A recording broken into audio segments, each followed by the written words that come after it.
We are at Kumsheen Rafting Resort, Lytton, BC. All right, Chels, let's get in here. Good luck. Do I need luck? A little bit for sure.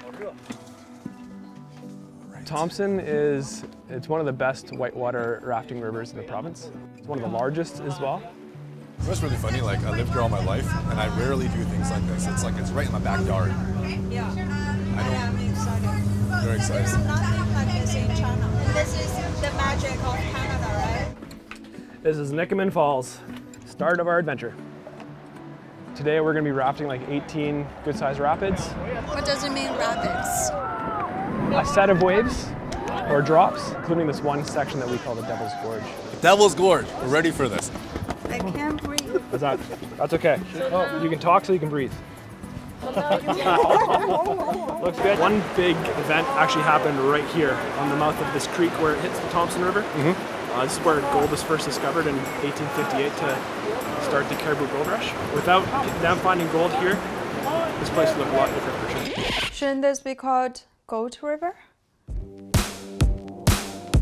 Today, Chelsea and I are in Lytton, BC, in search of adventure and gold. Carved by the glaciers from the Ice Age, the Thompson River runs through the south-central portion of BC. It was named after the famous Canadian explorer David Thompson before gold was discovered. That's me! It was a vital waterway for the fur traders, gold miners, and railway workers during that time. I think I need to talk to HR. Today, the rail service continues to run along its sides, and in the middle, crazy thrill seekers rush us down the rapids, taking in the supernatural beauty of BC's interior and its diverse history.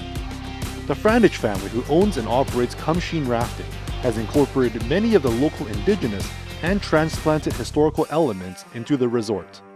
But seriously, is there any more gold here? No, but I think there's a railway that you can build. Not the same.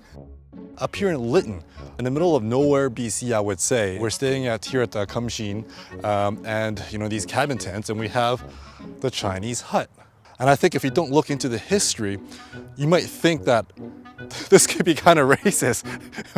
Why do you have a Chinese hut in the middle of nowhere? Are they trying to ching-chong this place up just for cultural appropriation? Pottery fragments from the 1860s Chinese railway camp found by Cabin 13. I'm assuming Cabin 13 is around here, and there's a lot of porcelain, these bowls that sort of come together, used by that time. What amazes me is that there's actually a lot of Chinese artifacts, and it says to me that there's a lot of Chinese Canadian history. To top it all off, you can have a Chinese theme room without Chinese checkers, or as I would like to call it, just regular checkers. Is that a dad joke? We know that there was a Chinese railway camp here when the CPR was built, and that's where those little pieces of pottery in your cabin have come from. The cabins themselves, when we decided to put them up, my idea was just to put some kind of Lytton history in each one so that we could get people interested in history, and because I am. Chinese bowls here, I know that they use this as decorations, but I actually still use this at home. All right, guys, this is Frog Rock. Welcome to the Devil's Gorge. All forward, and get down, get down, get down! Kumsheen River Rafting is a family business started by Lorna's husband, Bernie. In recent years, their son Andrew has mostly taken over the rafting operations, giving Lorna more time to focus on preserving the almost forgotten stories of the Canadian frontier. A lot of people are interested in the opium stuff, of course, and a lot of people interested in the gaming things. In the village of Lytton, with a population of about 2,000 people, including the surrounding areas, stands a little Chinese museum that celebrates and includes a part of an often overlooked Canadiana. How'd you come to accumulate so many pieces? I only had a few pieces of my own, and there were two major collectors. Both of these men are in their 80s now. They were bottle collectors in the 1970s, which was just a bit of a fad.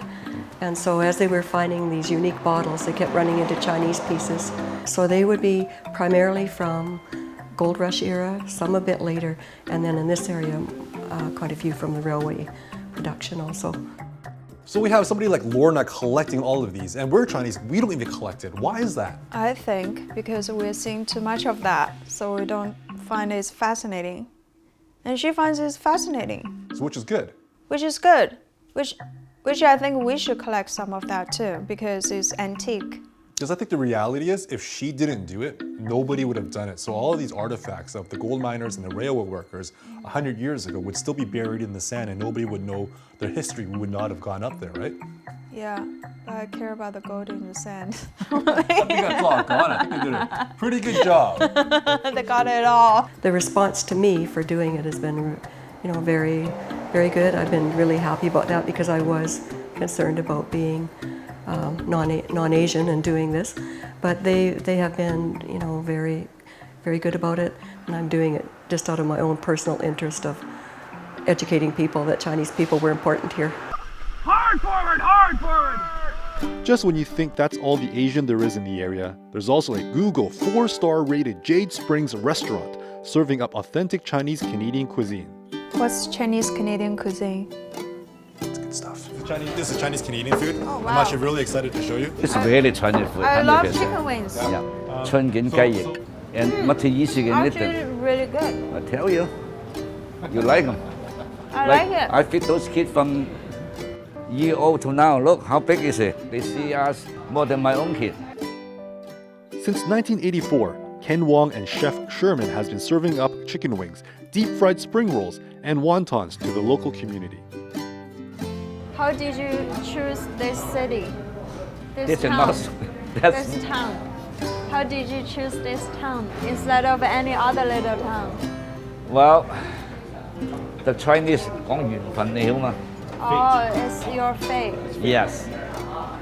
If you feeling that place lucky to you, This place you you felt the luck. yes, you must stay with it What brought you here though? because I'm poor. I need to make some money. This is a place to make some money? Yeah. I was actually caught off guard by that answer because I would do the opposite. I'll move to the city where there's more people, more opportunity, more money to make money. Look at this way.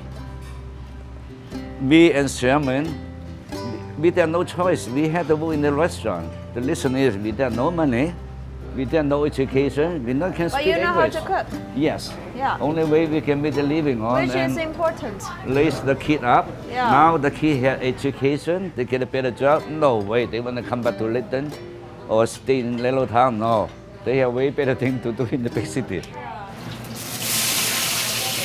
The Chinese food is actually one of the greater inventions for the Chinese people to survive abroad, and that was it.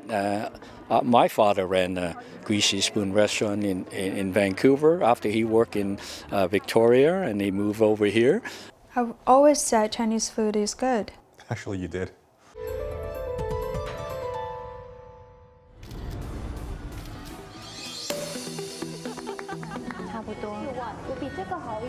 Every word changes. Chinese brought you great food and better economy. What's there to complain about? So Chelsea, what was your experience like doing the show? I get recognized everywhere I go, even I travel. Like any country, actually. Yeah, actually, I was in Japan, and I met some new friends there, and they're like, "Oh, Vancouver, I've heard of it." It's like, you guys have that show, Ultra Rich Asian Girls of Vancouver. I'm like, yeah, I've heard of that. Yeah, it's a fun show. This tastes like shit. 谁买的呀你们? You were in Vancouver. Yeah. Did you expect to see so many Chinese people? Well, no. No, I did not. While immigration seems like a one-way street, on the other side of the world, Canman producer Wingle Chan is in Hong Kong getting ready for Thanksgiving dinner with the Lauder family, who settled into the former British colony over 20 years ago. It was a family startup business that gave them the opportunity.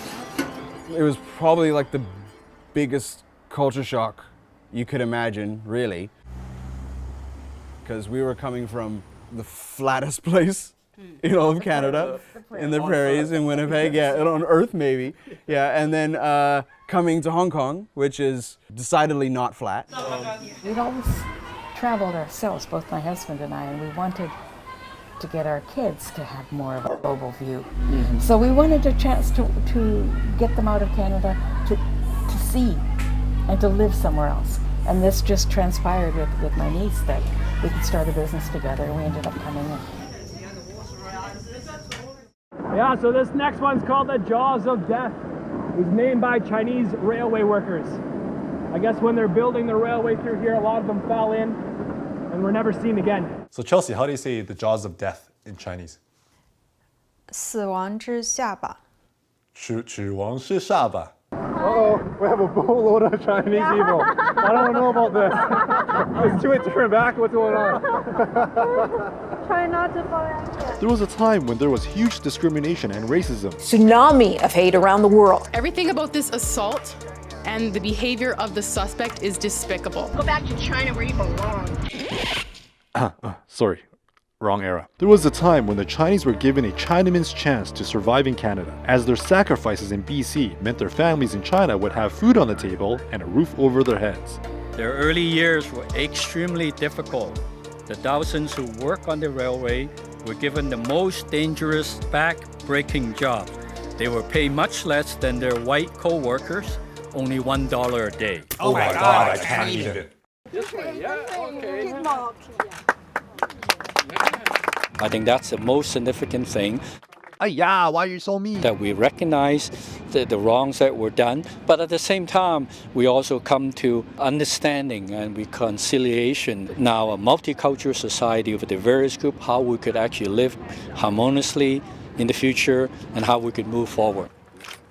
As the BC government acknowledges the historical wrongs made to Chinese workers and immigrants, across the Pacific, the immigration experience was a little bit different. My face. No. I mean, we're a minority, but we're not a disadvantaged minority, so that makes a huge difference. It's a weird thing in Hong Kong. You get to be like an advantaged minority, actually, Because I think the Hong Kong people see you as an opportunity to practice their English. You are like what we call the English environment. So when we go to Europe, we get the same reception, right? I was on a bus years and years ago when we first lived in the country park. Didn't have a car that back happened then. several times. Rode the buses, and the bus got stopped, pulled over on Tam Mang Sai Road, and the police came on. Were asking for everybody's ID, and they didn't ask me, and I was really offended. I had mine out and ready, and he wouldn't look at it. You were offended in that way. You weren't discriminated against. Yeah. Yeah, exactly. Yeah. That's a Canadian. Yeah, that is a Canadian right there. Yeah, discriminating against me.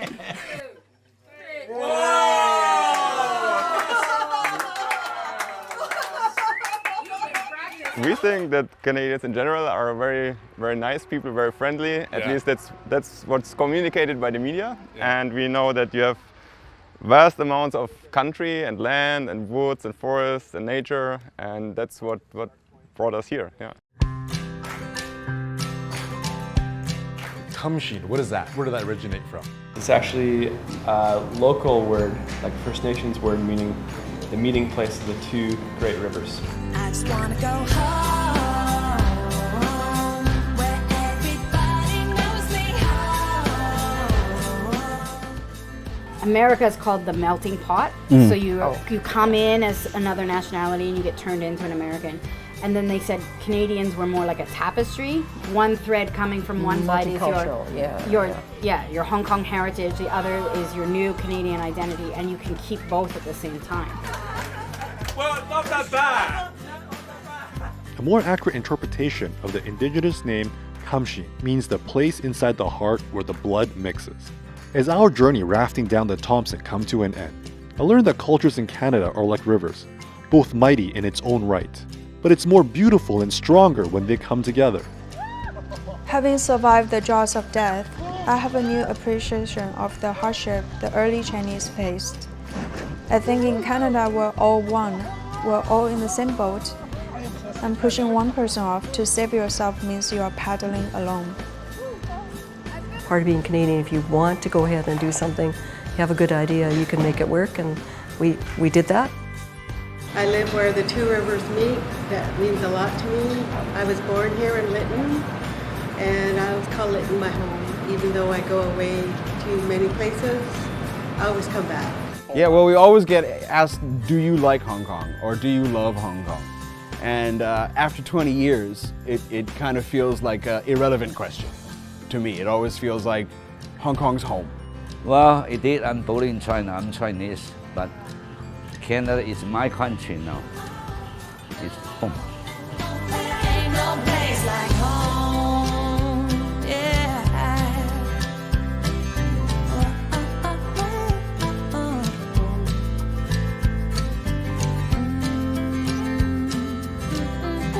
No place like